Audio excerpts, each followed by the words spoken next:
Cara paling sederhana untuk mendeteksi kebohongan dan menyebabkan kalian tidak terkena oleh tipu-tipu. Lakukan satu senjata paling ultimate dan paling mudah ini. Lanjut.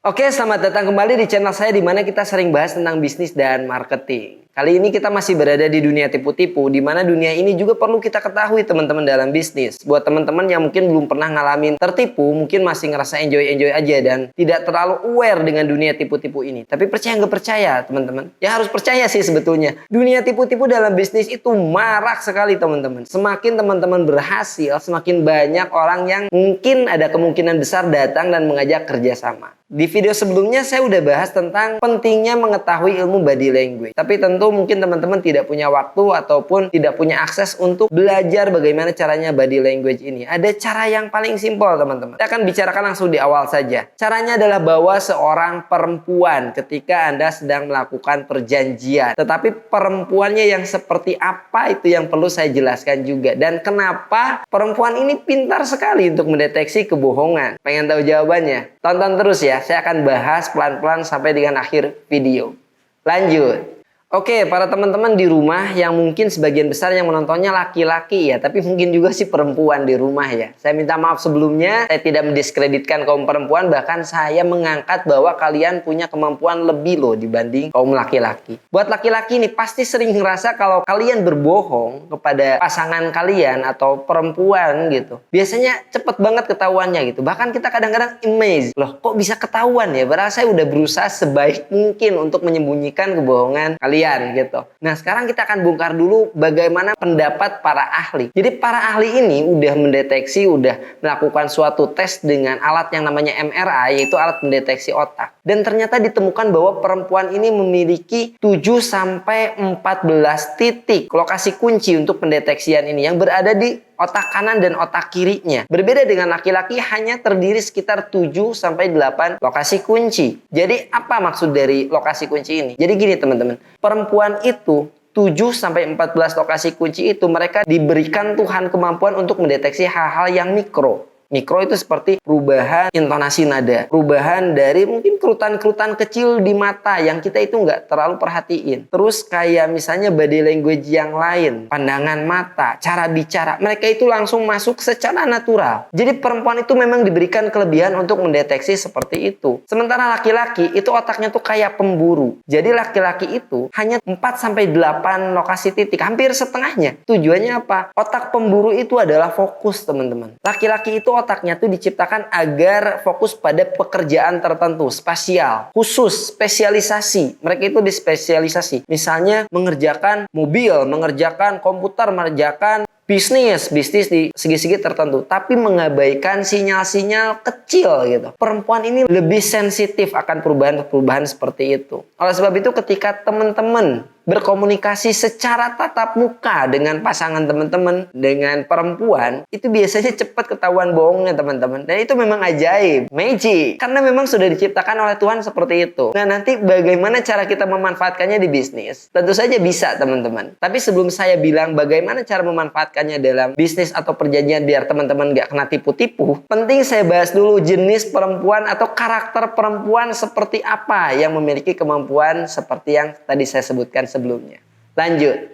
Sebelumnya kan sudah saya katakan bahwa menurut para peneliti setelah dites secara MRI melalui scan otak bahwa perempuan memiliki 7 sampai 14 lokasi kunci. Dan ini diberikan Tuhan memang ada tujuannya. Tujuannya adalah perempuan itu diberikan seperti itu agar bisa bertahan ketika menghadapi orang asing. Karena kan lebih harus bisa menghadapi orang yang tidak dikenal sehingga bisa menjaga diri. Dan poin yang kedua adalah perempuan ini harus bisa menerjemahkan keinginan anak-anaknya. Bagaimana caranya berkomunikasi dengan anak-anak mereka yang masih kecil kalau mereka tidak bisa mengetahui sensitif terhadap perubahan-perubahan kecil tersebut. Itulah yang disebut dengan firasat perempuan. Jarang ada firasat laki-laki itu. Firasat perempuan teman-teman. Anaknya lagi nangis terus sakitnya apa? Perempuan tuh seorang ibu tuh pasti tahu. Laki-laki suaminya biasanya nggak tahu gitu. Bapaknya tuh jarang tahu.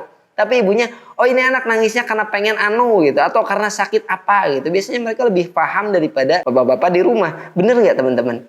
Berarti jenis perempuan yang akan bantu teman-teman untuk ketika melakukan perjanjian dengan orang yang baru adalah karakter perempuan yang keibuan, teman-teman. Bukan perempuan yang sudah terlalu profit oriented, terlalu perempuan yang sudah banyak meniti karir. Biasanya sensitivitas mereka itu agak berkurang. Dan tentunya teman-teman mau ini sebagai optimal kan, bahwa perempuan yang memang memiliki sifat keibuan, yang biasanya mereka tuh masih sangat-sangat alami, natural gitu.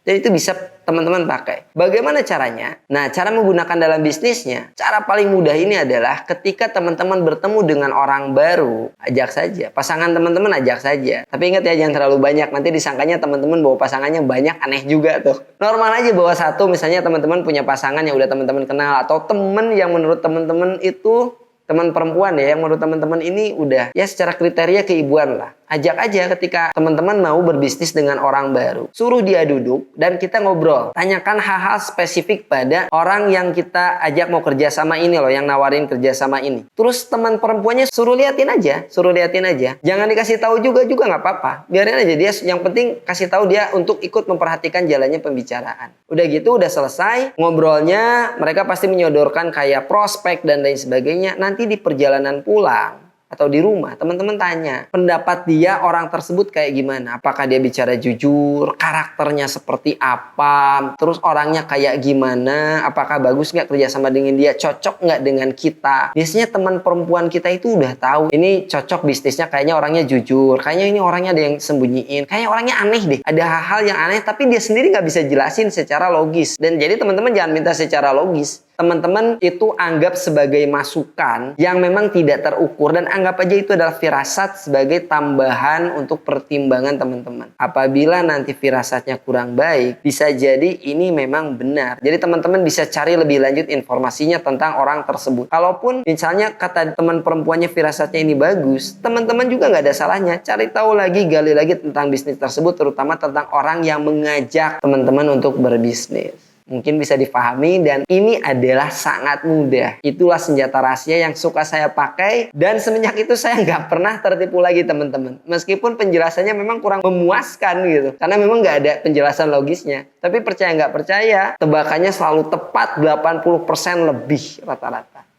Di video selanjutnya kita juga akan bahas, jadi selain kita menggunakan yang tadi cara mudah, ada sedikit hal yang teman-teman perlu tahu juga tentang body language ini, khusus untuk teman-teman, karena tentu tidak semua waktu kita membawa pasangan kita, kan aneh juga tiap kali ada perjanjian bisnis terus kita bawa pasangan tuh aneh juga. Ada perlunya teman-teman mengetahui tentang ilmu body language ini. Ilmu body language ini akan saya bagikan di video selanjutnya, yang sangat simpel, sangat sederhana, sehingga teman-teman bisa menebak apakah ini orang bicara jujur atau tidak jujur, dan apa yang ada dalam pikirannya. Oleh sebab itu teman-teman penting untuk mensubscribe channel ini, sehingga nanti apabila videonya keluar, teman-teman bisa langsung mengikuti videonya secara cepat, dan nanti ada notifikasi khusus langsung ke handphone teman-teman di rumah.